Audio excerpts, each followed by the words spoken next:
Қайырлы күн, менің ютубтағы көрермендерім, менің каналыма қош келдіңіздер.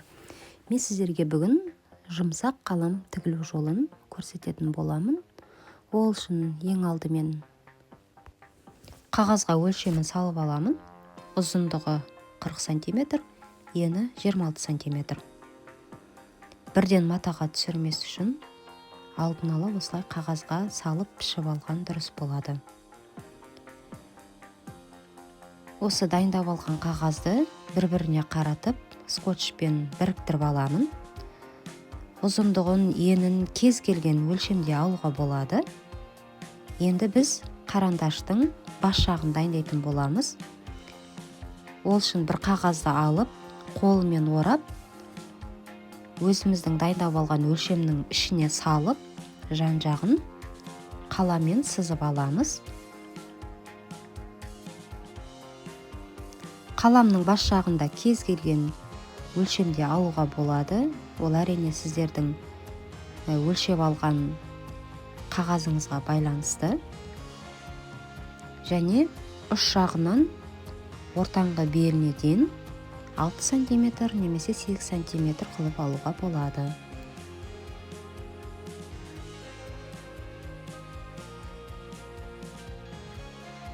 Сызып дайындап алған бөлікті қайшымен кесіп алып тастаймын.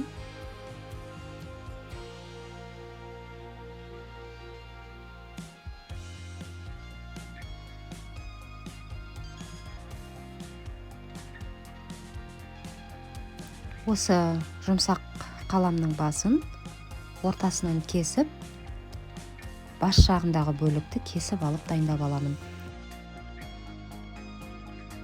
Жұмсақ қаламның астын дайындап аламын.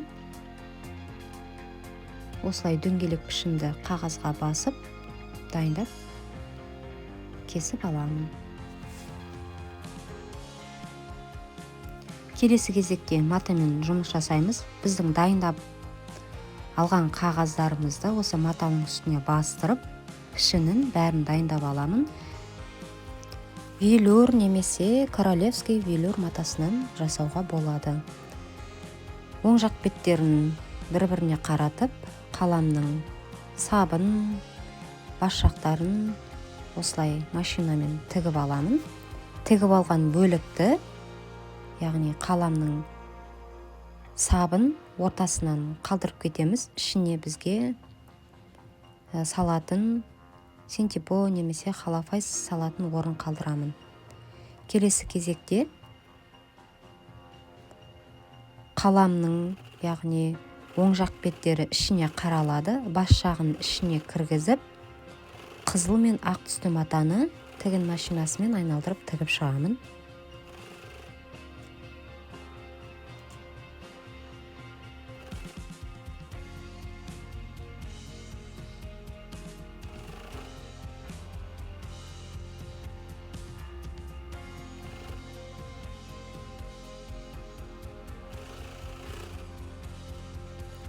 Келесі кезекте жұмсақ қаламның бас жағын тігетін боламын.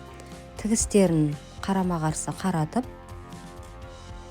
оң жақ беттері ішіне орналасады. Бұны да тігін машинасымен айналдырып тігіп шығамын. Өздеріңіз қалаған кез келген түстен жасауға болады.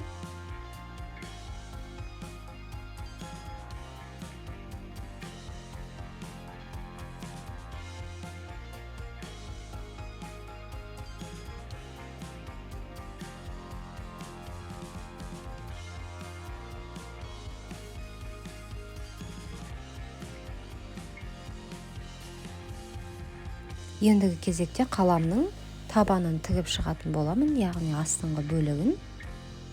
Мен ақ түсті матадан алдым.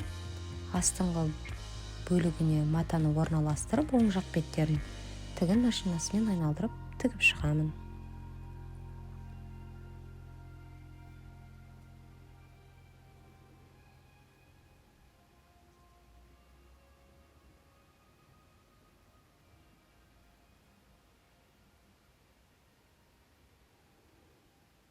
Тігіп болған жұмысты оң жақ бетіне қаратамын.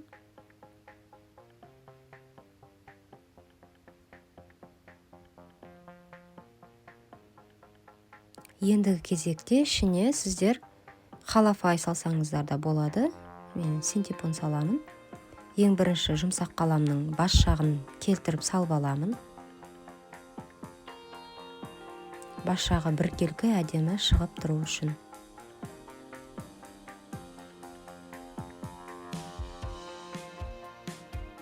Келесі бөлікте қаламның ішіне осы синтепонды салып орналастырамын.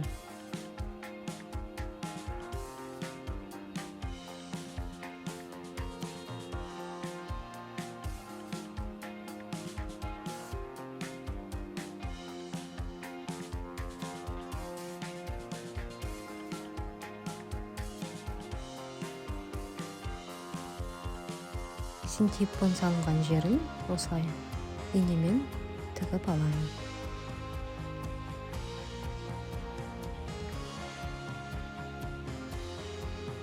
Бұл жұмсақ қаламды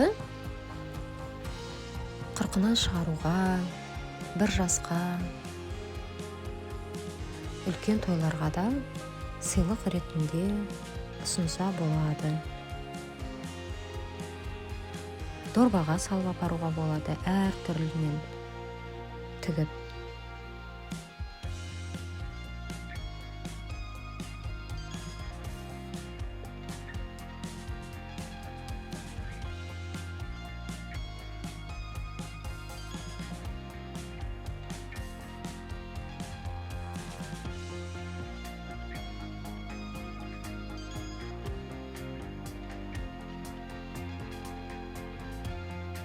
Міне бізде осындай әдемі, сүйкімді, жұмсақ қалам дайын болды.